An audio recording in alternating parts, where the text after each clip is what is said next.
Nagbagyo na po diri sa mua ug kusog kay ulan ug mauni nanibot me.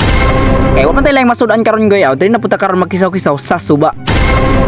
Ambot lang na batay makuha diri napita. Kay trip ra man gud pud niya nga mua. Kalingaw-lingawan na gud pud og panikop ug panibot basin ra dayon nya naratay mahigop. Abi daw basta gani mga ingani goy bisag unsa pa nakatugnaw diha akong bati Japon ng amaw. Lantaw na natong nabatay makuha. Kay lantaw na ko drang napita mura ra man gud ang puro sagbot. Adi ara pero gamay ra.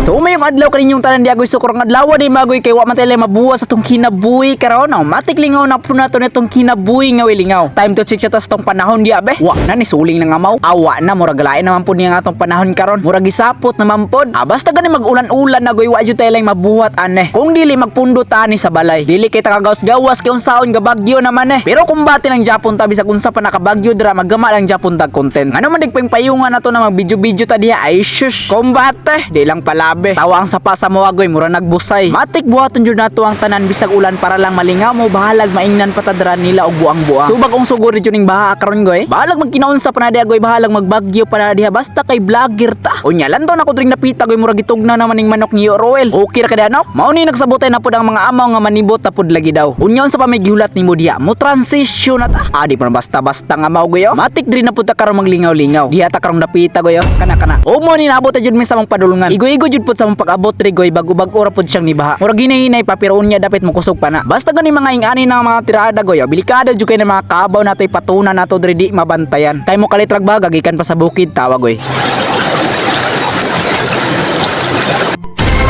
Bisag hinirang ulan diya goy taligsik-taligsik ra pero ang baha gatubo na. May pang tubig ni tubo pa pero ikaw wa jud bitaw jok ra. Nanibot ta karon diri goy kay unsa man wa tay laing masudan. Mao kailangan lang jud ato mo diskarte para lang masudlan ang atong tiyan. Okay ra unta mukaon ta nga way sudan-sudan. Mao ni gisulayan na magpanibot diri og naa ba jud mi makuha. Kay ingon nila na daw dagkong sirena diri ambot lang pud og unsa nakatinura. Kay og wala pwede ra man pud manguli ta. By the way goy ikaw ba ni na karon ang akong mga barkada ug ang akong vlogger ngoyon. Kay sila man mismo ang nanghagit nga manibot lagi daw. O sige kumbati ta. Matik bisag usa pa nakabagtik basta kay kitang tanan malingaw kumbate di lang palabe kay wa man tay laing lingaw diri ta karon magtablaw murag na napoy padulungay nga ulan goy mauto kay ang akong uyuara man ang gagamit sa sibot diri pud ta karon maghinay-hinay og panikop di pa basta-basta goy so wala pa ni ko gabasa dring dapita goy kay video-video pa ko kay unsa man ang cellphone mabasa okay ra tag waterproof kay okay kayo lantaw na nato bi og napatay kuhaan kay og wala mangulit ta unsa pa may langano nato dring dapita.